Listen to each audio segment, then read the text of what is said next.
How do you survive that dip? Expect the struggle, celebrate small wins, document the growth, and build community. These are the things that are gonna help you get through. You need to plan and budget for the time that you're gonna spend in the dip before you even get in it. Celebrate those small wins. Track every positive outcome. Create a visible record of your progress. Keep a progress log showing improvement over time and compare past to present. It's easy to do. Go listen to some of your auditions from a month ago, 2 months ago, 3 months ago, 6 months ago, maybe a year ago. If you're like hitting a hardcore at the bottom of the dip after a year or maybe 2 years, and you're like, I don't know if I could do this. Go listen to the auditions that you did now. And then when you first started, you'll be like, oh my God, I'm definitely growing. Build community. Find or create a supportive group. Share struggles and victories together. You know, voiceover is a really lonely thing, and getting through that dip is hard to do on your own because you got nobody to tell you where you're at, nobody to get feedback from to see if, like, you know, if this is actually for you or not. When you got a community, it helps out so much because when you're feeling down, the others will lift you up and they'll let you know that you're actually pretty stellar and you're right where you need to be. So don't worry about it.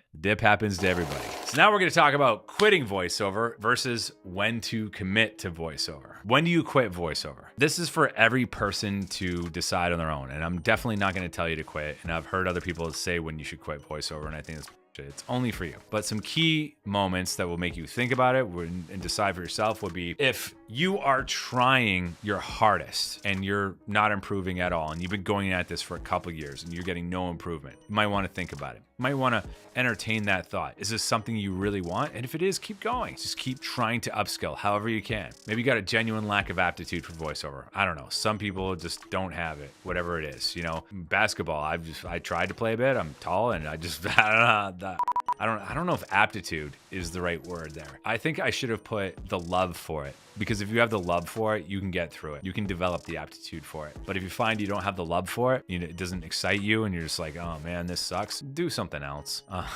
It shouldn't feel shitty to do voiceover. It should feel good. There's gonna be shitty points, but if every day it's a slog, you're like, why am I doing this? Maybe you think about hanging it up. Not telling you to, maybe you might think about it though. The market clearly doesn't value your offering.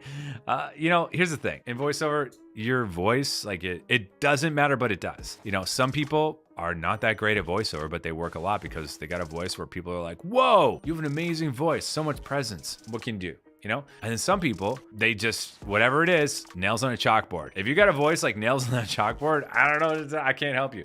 Work with a vocal coach that will develop it, smooth it out. But if you got voice like if people scream when you talk and they run away from you, maybe that's not the thing for you. It's kind of a joke one. I don't know, didn't really land. That's why I quit comedy. So that joke totally bombed, I know it.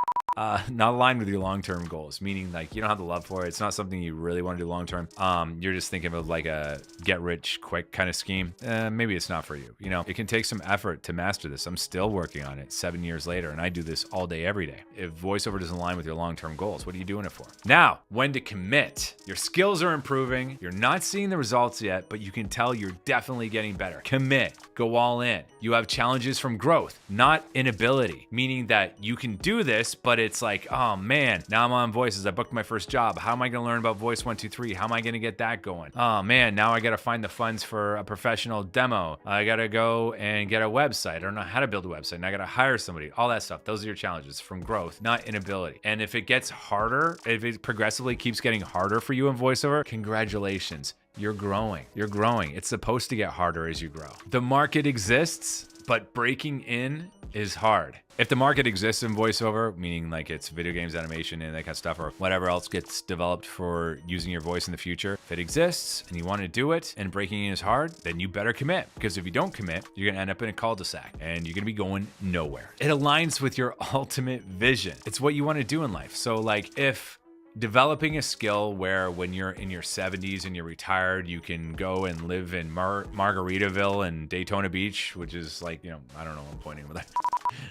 It's a retirement community for 55 plus people who like to party. I've talked to some of them and they're like, what? You could just like do voiceover from home?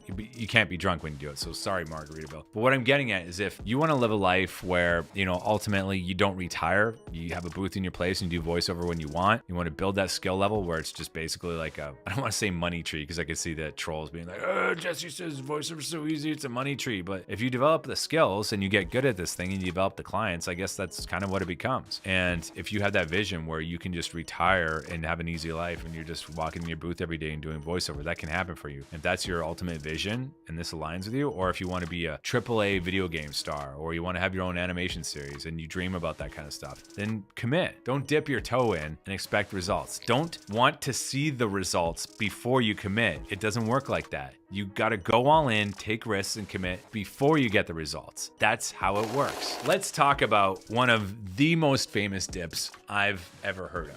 Morgan Freeman. You might have heard of him before. Maybe you saw an audition, they wanted you to sound like him. What most people don't know is that it took Morgan Freeman to break through in the industry. It took him until he was 50 years old. Only at 50 did he receive his first major film role in Street Smart in 1987, earning his first Oscar nomination at 50 years old. Decades of struggle. He worked as a dancer, a transcript clerk.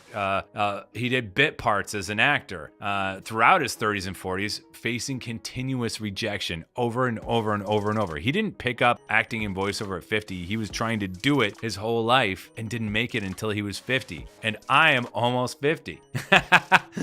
So hopefully that will change for me too. But think about it. He has a voice that makes millions. Everybody that does voiceover is compared to this man. He is probably one of the most amazing voiceover artists to ever live. And it took him until he was 50. So how old are you right now? Maybe you're 50, but how long have you been doing it for? Think about it in time that you've been doing it. I think he tried to do it for 30 years, maybe longer. It took him a long time. Until you have a dip like Morgan Freeman, then stay on track. You're doing just fine.